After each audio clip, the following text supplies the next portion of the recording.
बिहार से उत्तर प्रदेश तक में एक्सप्रेसवे का जाल बिछ रहा है। इसी कड़ी में गोरखपुर के पूर्वांचल एक्सप्रेसवे से NH 27 को जोड़ने की कवायद शुरू हो रही है। ये हाईवे यूपी से बिहार के गोपालगंज जिले के भोरे होते हुए गुजरेगा। इस नई पहल से गोपालगंज के रास्ते दिल्ली जाना काफी आसान हो जाएगा। ये सीवान, गोपालगंज के अलावा मोतिहारी जैसे इलाके के लोगों को बड़ी राहत देगा। गोपालगंज में इसके लिए जमीन अधिग्रहण का काम शुरू हो गया है और पेड़ों की कटाई भी शुरू हो चुकी है। गोपालगंज के भोरे के 5 गाँव की जमीन ली जाएगी और किसानों को मुआवजा दिया जाएगा। हाईवे के रास्ते में 3 जगह बाईपास भी बनाए जाएंगे। ये यूपी के कुशीनगर से बिहार के गोपालगंज और फिर यूपी के सलेमपुर तक जाएगा और पूर्वांचल एक्सप्रेसवे से जुड़ जाएगा। जानकारी के मुताबिक गोपालगंज के भोरे में जमीन अधिग्रहण का काम शुरू हो गया है और भोरे कैन पंच राजस्व ग्राम की जमीन अधिग्रहित की जाएगी। इसके लिए भूमि अधिग्रहण विभाग ने जमीन की पैमाइश कर ली है और 3D नक्शा भी जारी कर दिया है। इसके साथ ही भोरे तमकुही मुख्य मार्ग के किनारे लगे पेड़ों को काटने का काम भी शुरू हो गया है। जिन किसानों की जमीन ली जा रही है उनकी सूची तैयार की जा रही है। सड़क परिवहन और राष्ट्रीय राजमार्ग मंत्रालय के निर्देश पर मुआवजे की रिपोर्ट तैयार की जा रही है। उत्तर प्रदेश में काम तेजी से चल रहा है, इसलिए उम्मीद है कि बिहार में भी जमीन अधिग्रहण का काम जल्द पूरा हो जाएगा और हाईवे का निर्माण शुरू हो जाएगा। बता दें कि भोरे के जिन 5 गाँवों की जमीन अधिग्रहित की जाएगी वे पाखोपाली, भानपुर, रुदलपुर, मिश्रोलिया और सिसई है।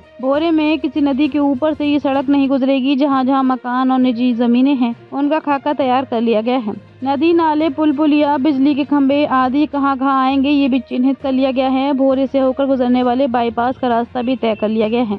ये बाईपास बंगाली रोड पर मिल जाएगा। जमीन का 3D नक्शा तैयार करके भू अर्जन विभाग को दे दिया गया है। अब किसानों को नोटिस भेजा जाएगा। यूपी से आने के बाद ये सड़क सबसे पहले भोरे के भानुपुर में प्रवेश करेगी। वहां से होते हुए ये सिसई गांव के पास रोड पर आएगी। इस बाईपास की लंबाई 4 किलोमीटर होगी। इसी तरह पंचदेवरी में भी 2 किलोमीटर लंबा बाईपास बनेगा। कटिया में भी एक बाईपास बनाया जाएगा जिसकी लंबाई अभी तय नहीं हुई है। इन बाईपास से स्थानीय यातायात सुगम होगा और हाईवे पर ट्रैफिक कम होगा। पूर्वांचल एक्सप्रेसवे की बात करें तो 341 किलोमीटर लंबा ये एक्सप्रेसवे 9 जिलों लखनऊ से होते हुए बाराबंकी, फैजाबाद, अंबेडकर नगर, अमेठी, सुल्तानपुर, आजमगढ़, मऊ और गाजीपुर से होकर गुजरता है। पूर्वांचल एक्सप्रेसवे की शुरुआत लखनऊ सुल्तानपुर राजमार्ग पर चंदसराय गाँव से गाजीपुर जिले के हल्दारिया गाँव पर खत्म होता है।